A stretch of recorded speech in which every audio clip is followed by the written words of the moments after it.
Hey, welcome to the follow through. This is the last couple ones for the year. Boo, it's kind of rough. I love this time of the year though, right? Christmas is still in the air.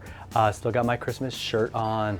I'm gonna keep that going this week. I don't wear it as much as I want to, so I'm gonna max it out.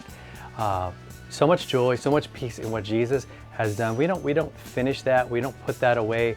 I won't put my Christmas decorations away for a few weeks. I just want to be constantly reminded of His love and His mercy and all of that. I mean, sometimes I wonder why we don't just keep them up all the time. They're cool. But that's a whole nother follow through, a whole nother story, right? So today we're going to look at Ephesians 4:22, and we're going to do 22 to 24. Paul says this. He says, you were taught, right, in Jesus, to put off your old self, which belongs to your former manner of life and is corrupt through deceitful desires, and to be renewed in the spirit of your mind, and to put on the new self, created after the likeness of God in true righteousness and holiness. This is the time of the year, the last couple days, where we look back. A lot of times we look at our lives, and I want us to look at that and say, you know what? I want to look at it from this perspective that Paul talks about. My old self, my old way of life, the old way that I used to approach things before I knew Jesus. Let's look at that. Let's look at maybe how we failed this year, how we got off focus. Let's assess it. Not just that I need to exercise more or eat better or get more focused at work or whatever. Those are awesome. Those are great. Let's lean into that as well.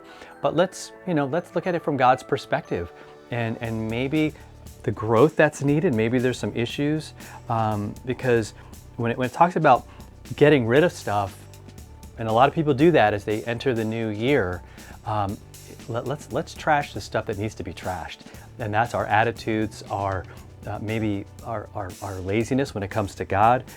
It says that it was corrupt through deceitful desires. In other words, we got duped into thinking that we needed all this other stuff, like our hearts were set on all these other things, and it's usually things, or power, or that whatever fills in the blank of what if I only blah blah blah, dot dot dot. If you're filling that in with anything, if I only had Jesus and His forgiveness, that's what fills you. That's what, right? And so we've been deceived, and we deceive ourselves even with these things, and that's where it really comes down to desire. I want you to assess your life and look at it and say, I just desire the wrong things. I love the wrong things a lot of the times, and that's what leads me into sin and doing all that, right? You're not going to do something you don't desire. You see what I'm saying? That's the issue. And so you could try. You could make a promise to yourself. I'm not going to do whatever that sinful thing is. I'm not going to talk about people anymore. Maybe your thing is I'm not going to be angry anymore at the kids or at the dog or whatever. I'm going to just hit life in a godly and awesome way, and that's cool. But if you got to be like tenacious about what He's saying, like get rid of those things. God needs to change your heart, and He does, and He will.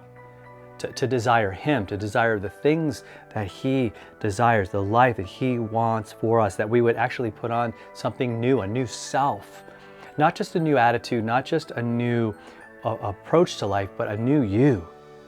A literal new you that Jesus can do, right? That's not going to come from hitting the gym or the diet or whatever, but it's going to be the fact that that new you is created. Look at this, after the likeness of God in true righteousness and holiness. It's God's doing. It's God's work. It's all based on what Jesus did. You've been forgiven. You've been set free. You have new life, new life. Let that be the thing that you're going to just run after and embrace and have your life be all about in 2025. All right. So you have a great last couple of days of 2024. Let's take that time and in repentance, in prayer, and in the Word. All right. We'll see you next time for another follow.